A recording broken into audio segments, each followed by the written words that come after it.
Me ollaan tämmönen aloitteleva YouTube-kanava, joka tekee aluevaaleista ja kuntavaaleista toi video, että haluatko te ehdokasesittelyä tehdä? On ihan varma, että täällä on joku, joka haluaa En mä kiitos, ei. En mä nyt tällä kertaa. Niin se on just, kun ei ole yhtään niinku tähän... Mun mielestä sä voisit Monika kyllä tehdä. Ei minä olekaan voi. Ei osaa niinku sanoa, että kuka minä olen, edes niinku tulee semmonen, että kuka mä oon. Se on hyvä harjoitella.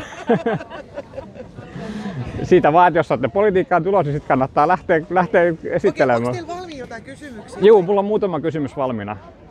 Hei, mä tartun. Yes, kiitos. Mulla ei oo mitään siis... Nyt meni kyllä aika rohkeaksi. Hienosti. Eli Siis mä en oikeesti... Mehän autetaan aina toinen toisiamme. kyllä, niin te olette nyt Liike Nytin ehdokkaita, niin kertokaa vähän teistä ja miksi te haluaisitte, että teitä äänestetään. Eli miksi mä haluan, että minua äänestetään? Joo, ihanaa kun sä teitittelet. Joo. Siis mä haluan, että mua äänestetään sen takia, että mulla olisi paljon annettavaa esimerkiksi siellä aluehallituksessa, meidän niin kuin täällä sote-alueella. Mua kiinnostaa vanhusten asiat. Mä tiedän, että meidän Suomen vanhustenhuolto on menossa niin järkyttävään suuntaan, että ei mitään määrää. Mulla on kokemusta. Mä olen viimeiset 4 vuotta ollut eräässä pienessä kunnassa vanhainkodistöissä. Ja se oli ihanaa kyllä, siellä hoidettiin vanhukset hyvin, mutta tiedän millaista se touhu on ja parempaan suuntaan ei olla menossa. Joo. Ikärakenne on vanhenemassa ja näin. Ja se on se, miksi mä olen aluevaaleissa ehdolla. Eli et ole kunnallisvaaleissa? Olen myöskin kunnallisvaaleissa semmoisessa pienessä paikkakunnassa kuin Vehmaa. Varmaan nimi ja äänestysnumerot unohtuisi. Niin, hei, aika tärkeä. Eli Vehmaan kuntavaaleissa olen ehdolla numerolla 11.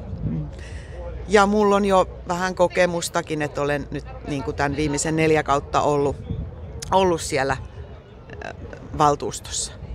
Ja sitten mun aluevaalinumero on 2757. Ja nimi taisi unohtua. Eli nimi on Meiri Ahtiainen. Okay. Sitten se kysymys, että mitä mieltä saa disinformaatiosta? Disinformaatiosta? No siis mitä mieltä mä oon siitä? Joo. No se on tietty negatiivinen asia, mutta mun mielestä me kansalaiset ollaan aika paljon vastuussa itse siitä, että miten me niin kuin luetaan sitä informaatiota.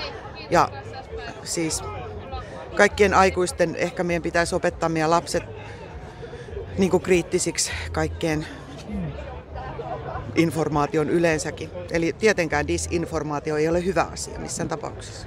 Tiedätkö kuka on Aatos Erkko? Joo!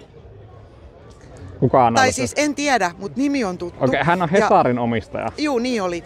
Niin, tää on Aatos Erkon oma elämänkerta. Ja hän kertoo hyvin mielenkiintoisen kohdan, että on olemassa yhteiskuntaluokka, joka on kaiken poliittisen vallan yläpuolella ja saavuttamattomissa. Ja siitä ei yleensä julkisuudessa mainita. Ja se harmonisesti ohjaa maailman tulevaisuutta. Ja hän itse kertoo kuuluvansa tähän salaisen yhteiskuntaluokkaan. Mä olen lukenut tosta asiasta jo. Okei. Onko sulla mitään mielipidettä, että minkä takia Hesari tai Yle ei ole kertonut tästä? Kun Hesarin omistaja sanoi, että tämmöinen yhteiskuntaluokka on olemassa. Mutta... Joo, itse asiassa mä luin siitä siis tällä viikolla. Ja oli aika hälyttävä juttu, mutta sitten se oikeastaan jäi. Enkä sitten siellä kotonakaan ottanut miehen kanssakaan puheeksi tota asiaa. Mutta joo, on kyllä. Tiedätkö tästä Trilateral Commissionista? No, tässä on Trilateral Commissionin kotisivuilta Merja Ylä-Anttila jäsenä Trilateral Commissionissa. Tiedätkö kuka on Merja Ylä-Anttila? No, eikö se ollut se Ylen toimitusjohtaja? Joo, ja hän on omassa virassaan Trilateral Commissionin jäsenenä.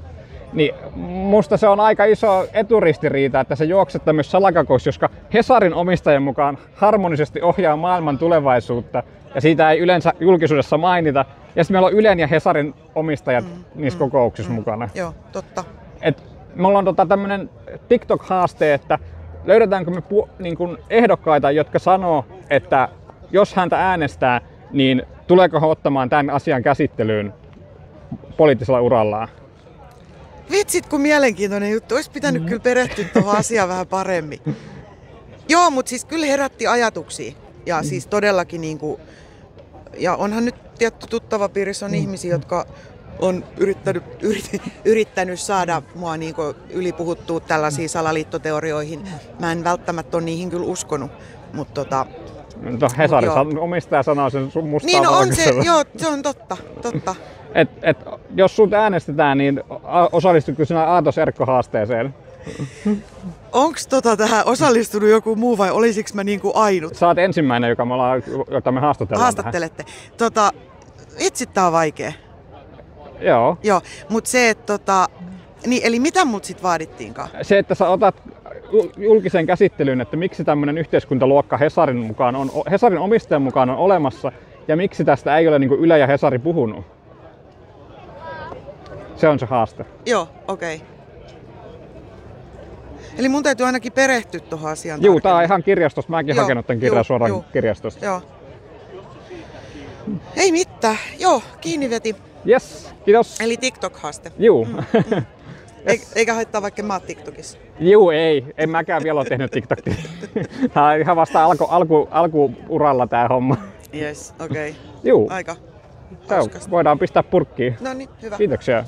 Eli mistä tulee näkymään?